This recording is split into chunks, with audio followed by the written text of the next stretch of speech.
How you doing today?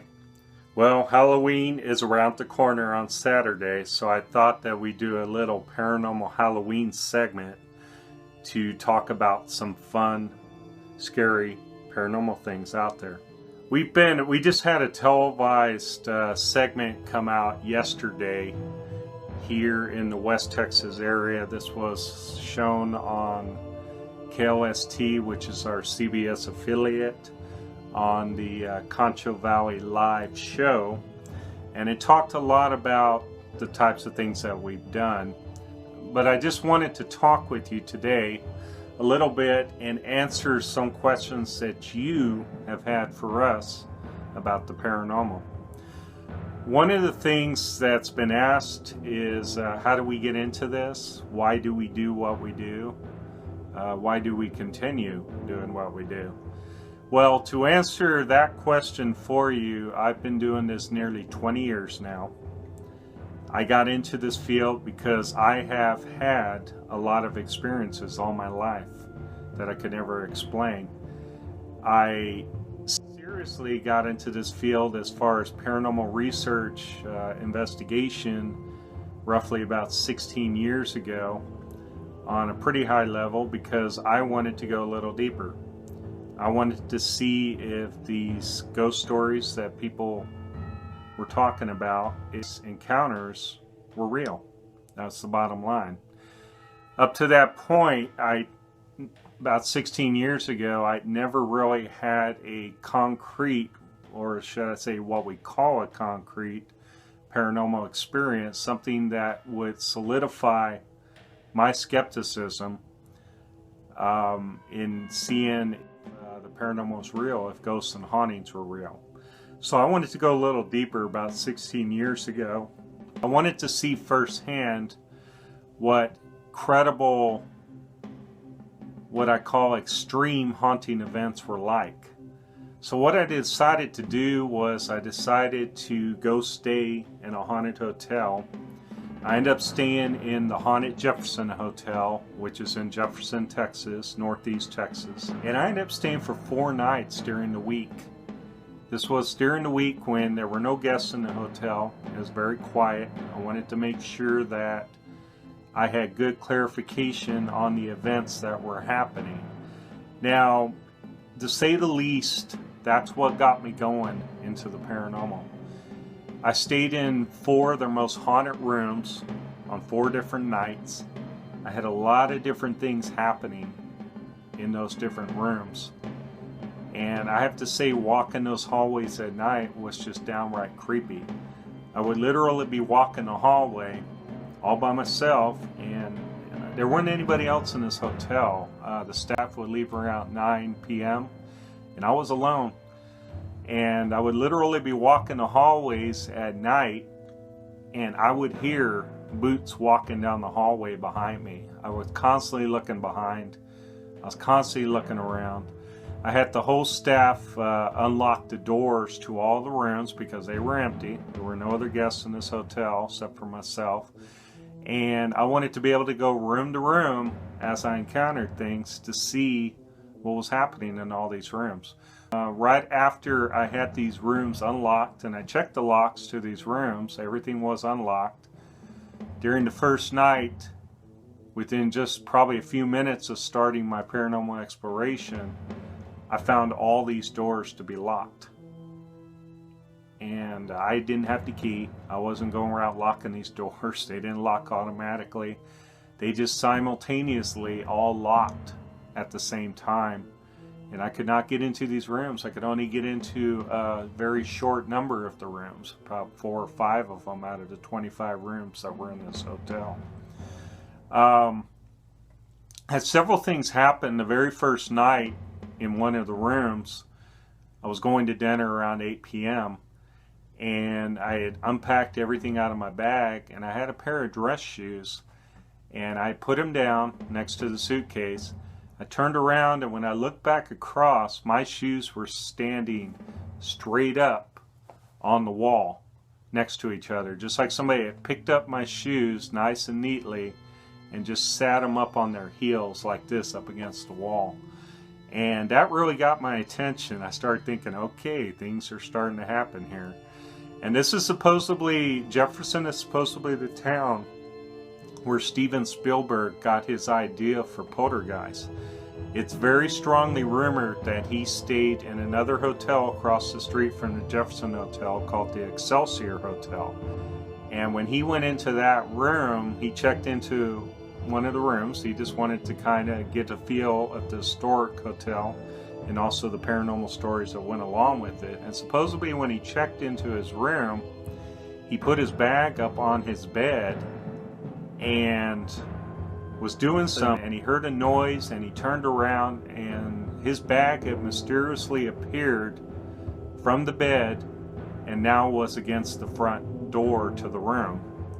And nobody else was in the room besides him, and this happened in just a few seconds, and he was pretty convinced that he had put the bag on the bed, and within a few seconds something had picked it up and moved it all the way to the door and propped it up against the door to the room.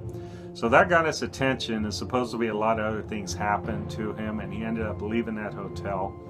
And shortly after, he started writing the script for the movie Poltergeist, which also was deemed from a true encounter called the Black Hope Horror, and an actual neighborhood that was used for the basis of the Poltergeist story, even though it was shown to be in California, actually took place outside Houston, Texas, is where it happened.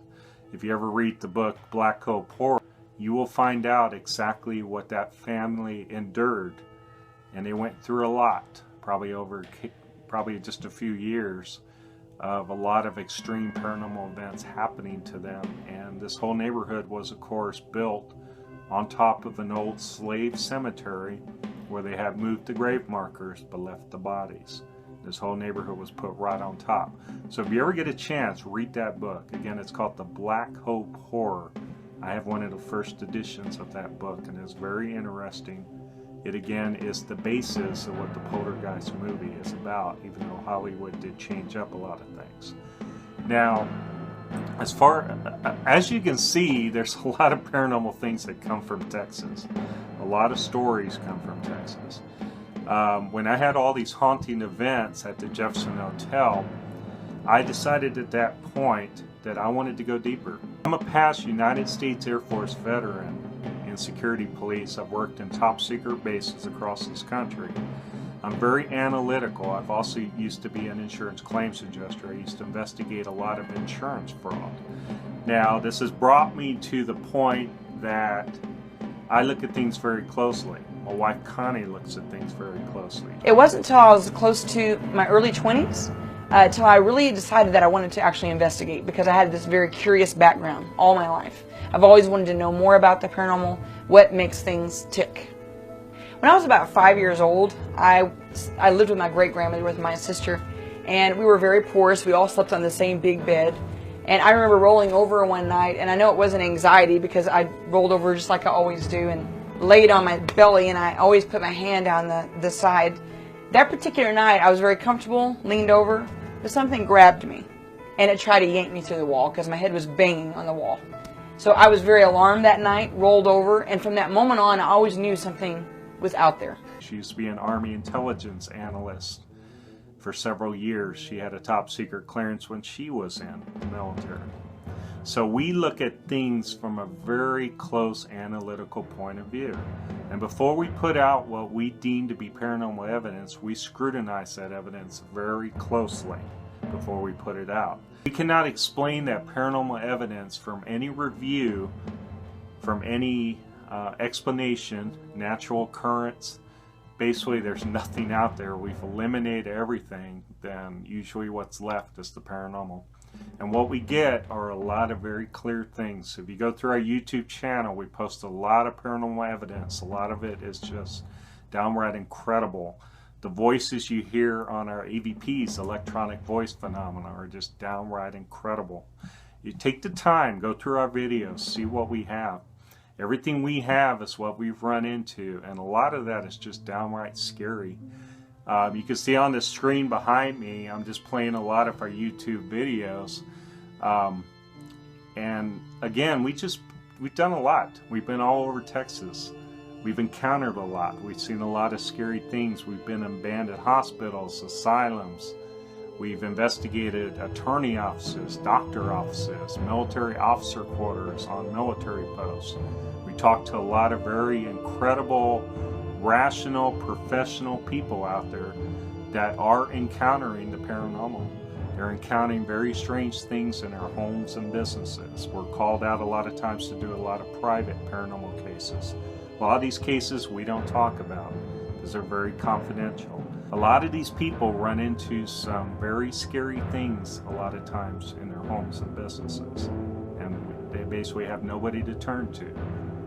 A lot of times with the paranormal, we try to explain things, but again, we have many, many questions. We don't know why ghosts and hauntings happen the way that they do. We do know that it does exist. We have a lot of evidence to show that it does exist. Why it exists, that's the question. We don't know. And a lot of times the paranormal just pops in and pops out. It doesn't happen all times in all locations. It just mysteriously shows itself when you least expect it, and then it disappears as quickly as it appeared.